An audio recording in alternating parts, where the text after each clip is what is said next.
Let's walk through an example to see how the Thompson Chain-Reference system works. We'll begin at Psalm 23, with "The Lord is my shepherd." To the left of the verse, you'll see a group of topics and verse references in the margin. Locate the one that shows 3266, God's sheep. Psalm 74, verse 1. 3266 is the Thompson pilot number for the topic of God's sheep.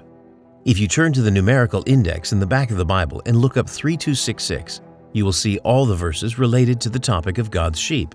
Now, turn back to Psalm 23, the number at the end of the reference. Psalm 74, verse 1, is called a Thompson forward reference. This points you toward the next verse for your topic, in this case, Psalm 74, 1. If you turn to that verse, you can search the references in the margin to find the next corresponding reference. 3266, God's sheep. Psalm 79, verse 13. You'll notice that the pilot number didn't change, but the forward reference now points you to the next verse. Psalm 79, verse 13. If you turn to that verse, you'll find the next corresponding reference, prompting you to visit Matthew 10:16.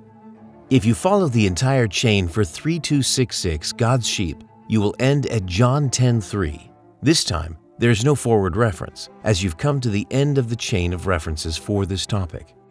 Now you can start elsewhere and choose a new topic to continue your study. If you already know the topic that you'd like to study, you can use the alphabetical index in the back of the Bible to find the corresponding pilot number and a starting point. Say that you wanted to do a study on the topic of grace. Once you find the pilot number for grace, you can look that up in the numerical index and find all the related verses, choosing whichever verse you'd like to start your chain from. Using the Thompson Chain-Reference system, you can choose your topic and easily find all the related verses, making this a great tool for planning out sermons or topical studies. Or you can start with any verse and use the pilot numbers to create your own comprehensive Bible study.